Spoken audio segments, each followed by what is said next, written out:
eu nunca havia você viu que aqui nesse relato, em momento algum, eu disse que eu havia direcionado a minha fala ou direcionado uma palavra para esse ser que estava comigo, e nem ele para mim. Então, nesse momento, eu senti vontade de conversar com esse ser e de saber quem que é esse ser, que todo mundo vinha, conversava com ele, obedecia, ele, né, determinava tudo. E nesse momento eu quis conversar com ele. Eu falei, olha, me perdoa. A única coisa que eu me lembro foi de pedir perdão e de pedir uma segunda chance. Me dá uma segunda chance. Eu quero fazer diferente. Eu quero mudar. Eu quero ser uma nova pessoa. E aí esse ser se virou para mim, porque ele estava meio que de lado, meio que de costas assim para mim, sempre, sempre.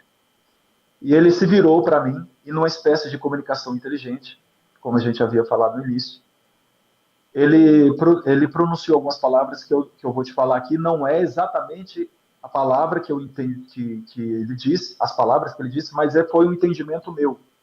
Tá? Isso aí, inclusive, eu relato no livro, isso é um entendimento meu. Ele disse assim: eu vou lhe dar uma segunda chance. Vai ser muito difícil, mas você tem que mudar o seu coração. Você tem que transformar o seu coração. Eu vou estar contigo até o fim. Foram as únicas coisas que ele me disse, ali que eu ouvi. E quando ele disse isso, eu perguntei, como você chama? Como você se chama? E ele não disse nada. Ele ficou em silêncio, não disse nada.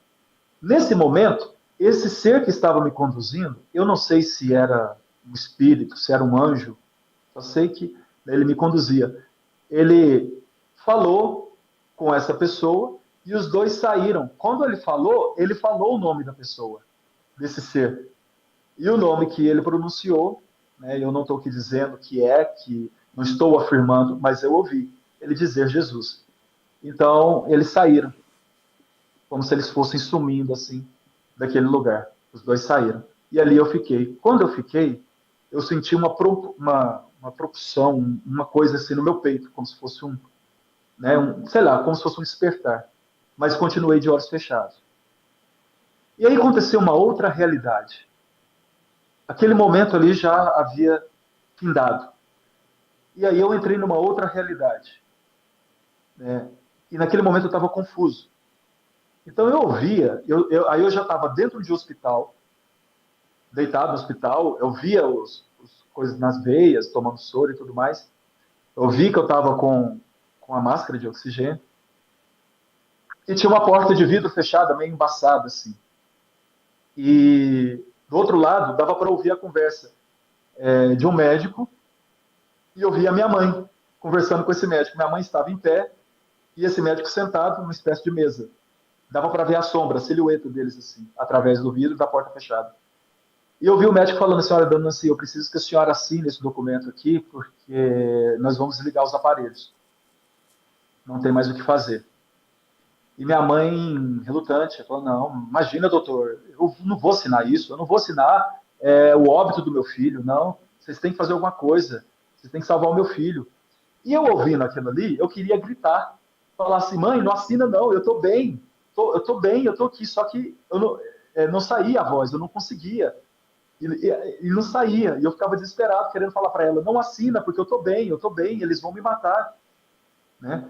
E aí o médico insistindo, falando assim: não tem o que fazer, nós já tentamos de tudo, então só precisa assinar esse documento, sem esse documento a gente, né, só está adiando o sofrimento do seu filho, e a gente precisa desligar os aparelhos.